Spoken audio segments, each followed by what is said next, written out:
চণ্ডালিনীর মেয়ে শবরী। এটা থেকে আমরা শুনলে বুঝতে পারবো যে ইহ জগতে ভগবান কার। ভক্তি যা ভগবান তার। ভগবান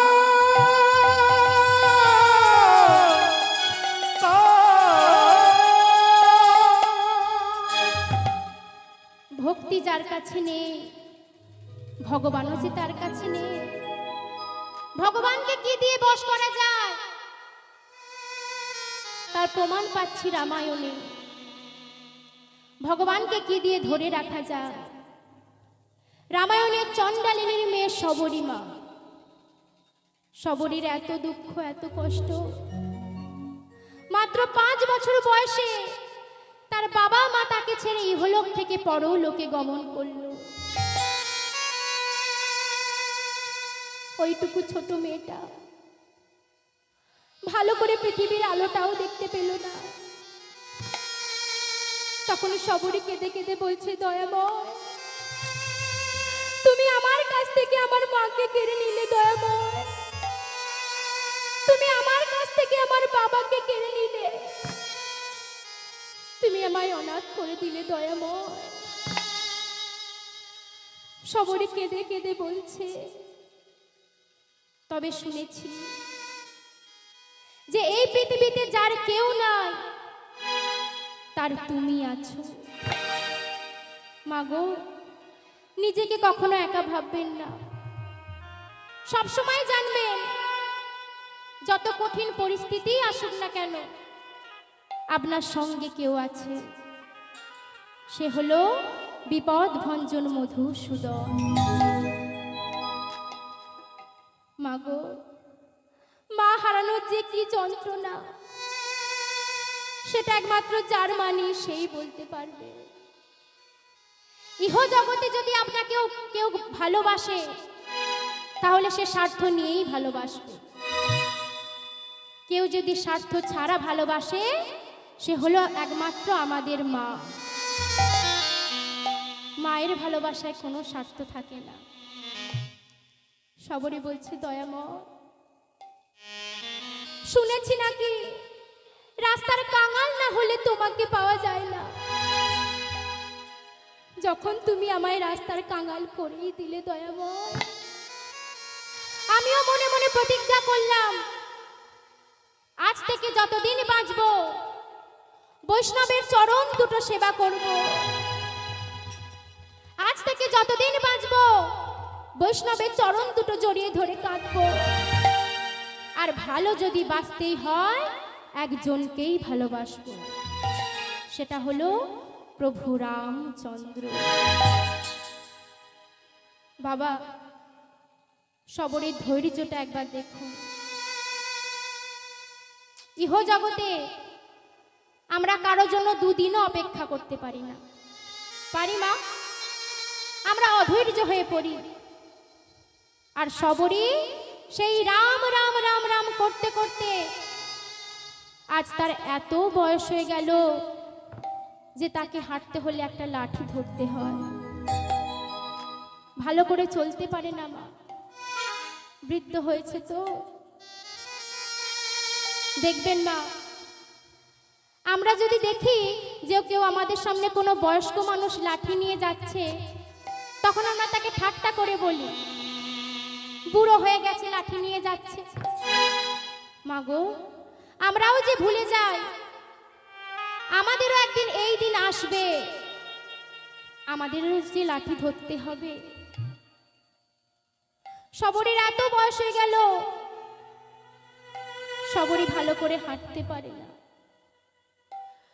শবরী একটা বনের মধ্যে থাকে, সেই বনটার নাম হচ্ছে পঞ্চবটির বন। পঞ্চবটির বনের মধ্যে থাকে মা। একদিন খেতে পায়, একদিন খেতে পায় না। একদিন অন্ন জোটে, একদিন অন্ন জোটে না। ওই পঞ্চবটির বনে তালপাতার কুড়ে ঘরে শবরী বসে আছে। সংসার করেনি শুধুমাত্র প্রভু রামচন্দ্রকে দেখবে বলে। সবরি কেঁদে কেঁদে বলছে, দয়াময়, শুনেছি নাকি ডাকার মতো ডাকলে পরে ভগবান আসে। তবে কি আমার ডাকটা ডাকার মতো হয়নি দয়াময়? তবে কি আমি তোমায় ডাকতে পারলাম না দয়াময়? তবে কি আমার ডাকার মধ্যে কোনো ভক্তি ছিল না দয়াময়? সবরে পঞ্চবটির বনে কেঁদে কেঁদে ভগবানকে বলছে, দয়াময়, আমার ডাকার মধ্যে কি কোনো ভক্তি ছিল না দয়াময়? পঞ্চবটির পাতায় পাতায় প্রভু তোমার নামটি লেখা, তুমি আবার কবে আসবে হরে, কবে দেবে দেখা? পঞ্চবটী বনে ঠাকুর কবে দেবে দেখা, তবে তুমি আসবে ঠাকুর কবে দেবে দেখা। পঞ্চবটির পাতায় পাতায় প্রভু তোমার নামটি লেখা, তুমি আবার কবে আসবে হরে, কবে দেবে দেখা?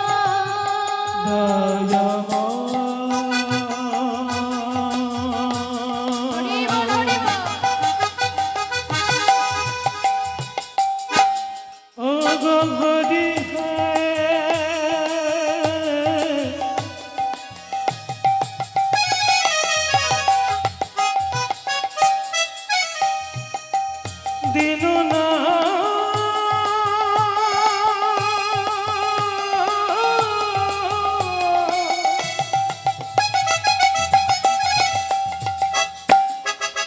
বারে বারে দেখা দাও,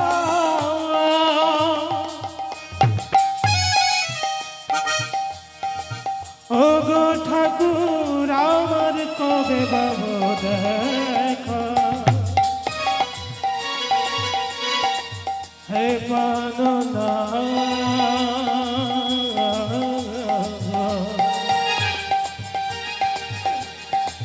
দাও দাও দেখা দাও।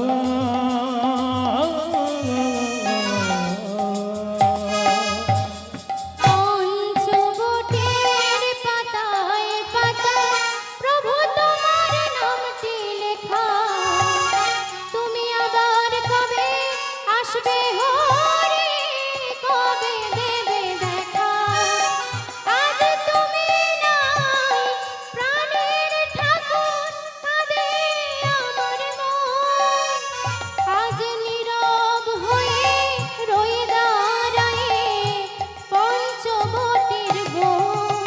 আমি নীরব হয়ে রয়ে যাই ঠাকুর কবে পাব দেখা, পঞ্চবটী বনে আমি নীরব হয়ে রয়ে যাই। আজ দুঃখী রানী কেঁদে বলে, দাও গো প্রভু দেখা, তুমি আবার কবে আসবে হরে, কবে দেবে দেখা?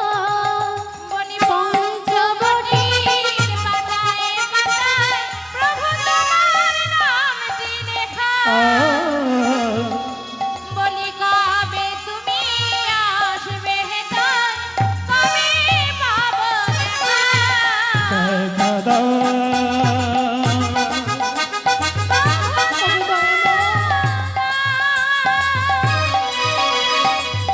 দেখা দাও,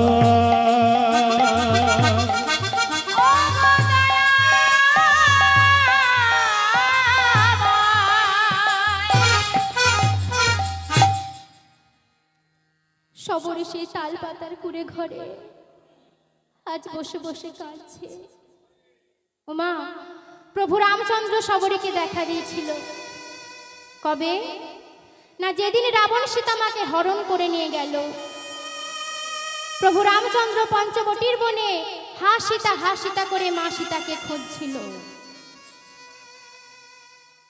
এখানে একটা কথা মা, রামচন্দ্র তো ভগবান, তা যিনি ভগবান তিনি জানবেন না যে আমার সীতা কোথায় আছে? রামচন্দ্র তো জানে যে সীতাকে রাবণ হরণ করে নিয়ে গেছে, কিন্তু এটা লীলা করছে। সীতাকে খোঁজার ছলনা করে রামচন্দ্র পঞ্চবটির বনে প্রবেশ করেছে। রামচন্দ্র তো জানে যে পঞ্চবটির বনে আমার ভক্ত আমার জন্য অপেক্ষা করছে। রামচন্দ্র পঞ্চবটির বনে প্রবেশ করেছে।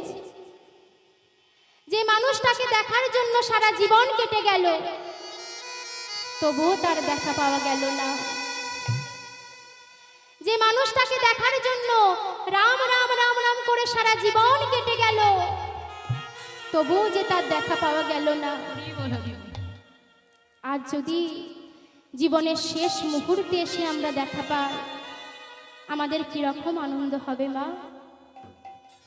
সবরের এত আনন্দ হয়েছে যে প্রভুকে দেখা মাত্র কোথায় বসতে জায়গা দেবে খুঁজে পাচ্ছে না। প্রভুর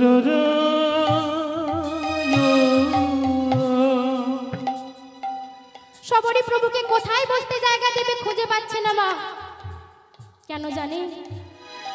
ইহ জগতের ভক্তরা কত রত্ন সিংহাসন পেতে যায় ভগবানকে বসবার জন্য, কিন্তু সবরীর কাছে যে কোনো সিংহাসন নেই। সিংহাসন তো অনেক দূরের কথা, একটা আসনও পর্যন্ত নেই। সবরী কি করেছে জানে? সবরী যে শাড়িটি পরেছিল সেটাই 100 জায়গায় ছেঁড়া মা, ধুলোবালি লেগে আছে। শাড়িতে ময়লা হলে কি হবে গো মা? মনে তো ময়লা নেই, মনটা তো পরিষ্কার। সবরী কি করলো? ওই ছেঁড়া ধুলো শাড়িটা দিয়ে ভালো করে আজ মাটিটা ঝেড়ে দিয়েছে। ওই মাটির মধ্যেই ভগবানকে বসতে জায়গা দিয়েছে। রামচন্দ্র মনে মনে ভাবছে, আহা, আমি এতদিন সিংহাসনে বসে যে আনন্দ পাইনি, আজ মাটিতে বসে সে আনন্দ পাচ্ছি। সবরী মনে মনে ভাবছে যে প্রভুকে বসতে জায়গা তো দিলাম, কিন্তু সেবা কি দেব? আমার ঘরে যে কিছুই নাই। তাই সবরী প্রভু রামচন্দ্রকে বসতে জায়গা দিয়ে ওই লাঠিটা হাতে নিয়ে পঞ্চবটির বনে গেল। পঞ্চবটির বনে ঘুরতে ঘুরতে ঘুরতে ঘুরতে দেখতে পেল যে একটা কুল গাছ। বনে আর কি পাবে গো মা? ফলমূল ছাড়া তো আর কিছুই নেই। ওই কুল গাছ থেকে কুল পেড়েছে, কুল পেড়ে অঞ্চল মাঝে রেখেছে, আর মনে মনে ভাবছে যে রাম তো ভগবান, রাম তো রাজা, যে 56 ভোগ 36 ব্যঞ্জন খায়, তাকে কি এই কুল দিয়ে সেবা দেওয়া যায়? দেখবেন মা, আমাদের বাড়িতে যখন কোনো ধনী ব্যক্তি আসে, যখন অতিথি আসে, আমাদেরও মনে হয় ঠিক করে সেবা দিতে পারবো তো? তারা না জানি কি খায়, আমার সেবায় সন্তুষ্ট হবে তো?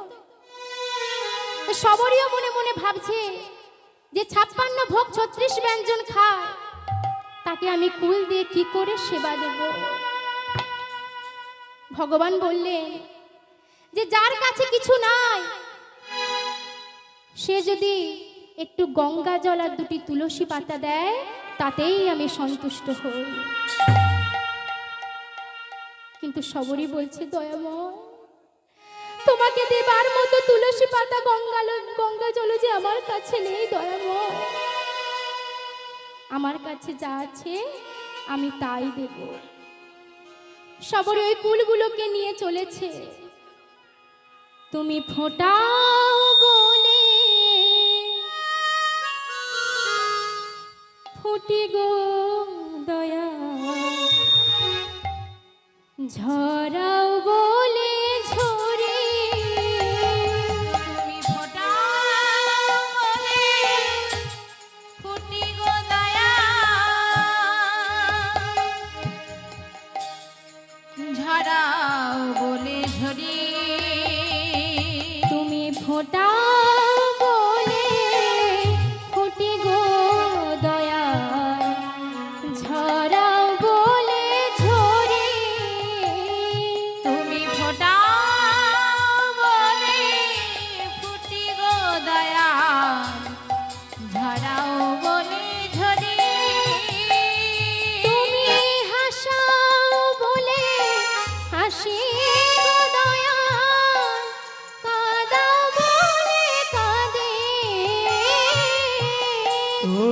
হাসাও বলে হাসি দয়া, কাঁদাও বলে কাঁদে। তুমি হাসাও বলে হাসি গো দয়াল, কাঁদাও বলে কাঁদে। তুমি হাসাও বলে হাসি গো দয়াল, কাঁদাও বলে কাঁদে। তুমি ফোটাও বলে ফুটি গো দয়াল, ঝরাও বলে ঝরে। তুমি ফোটাও বলে ফুটি গো দয়াল, ঝরাও বলে ঝরে। সবরই ওই কুলগুলোকে নিয়ে চলেছে মা।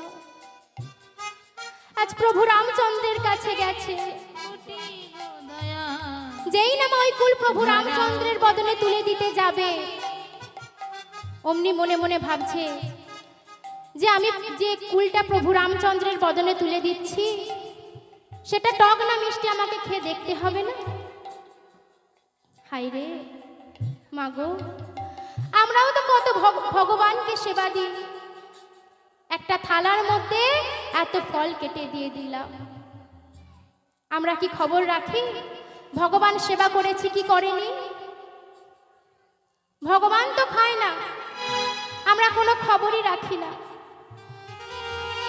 সবরই একটা করে কুল খাচ্ছে, যেটা মিষ্টি সেটা রামচন্দ্রের বদনে তুলে দিচ্ছে। তখন প্রভু রামচন্দ্র মনে মনে ভাবছে যে ইহ জগতের কত ভক্তরাই তো আমাকে মন্ত্র দিয়ে ডাকে,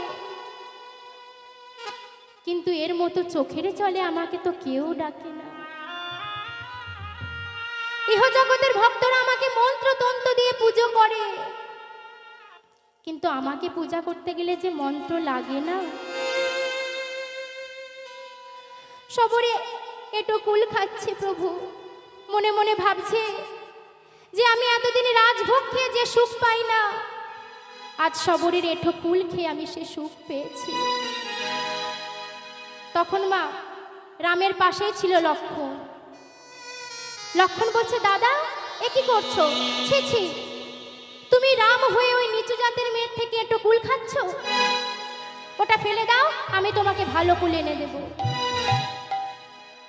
তখন রাম বলছে, ভাই রে, তুই ওর জাতটাই দেখলি ভাই, ওর অন্তরের ভক্তিটা দেখলি না? তুই তো জানিস ভক্তিতে ডাকিলে আমি চণ্ডালের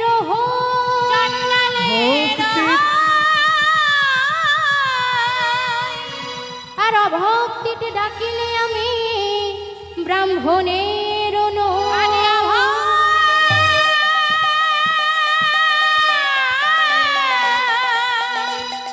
অভক্তিতে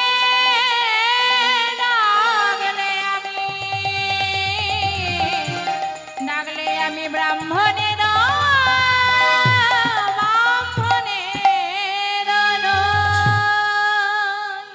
ভগবান বললেন, মুচি হয়ে সূচি হয় যদি কৃষ্ণ ভজে, সূচি হয়ে মুচি হয় যদি কৃষ্ণ ত্যাজে। তাহলে আমরা এটা থেকে জানতে পারলাম যে ভক্তি দিয়ে ডাকলে ভগবান নিশ্চয়ই আসে।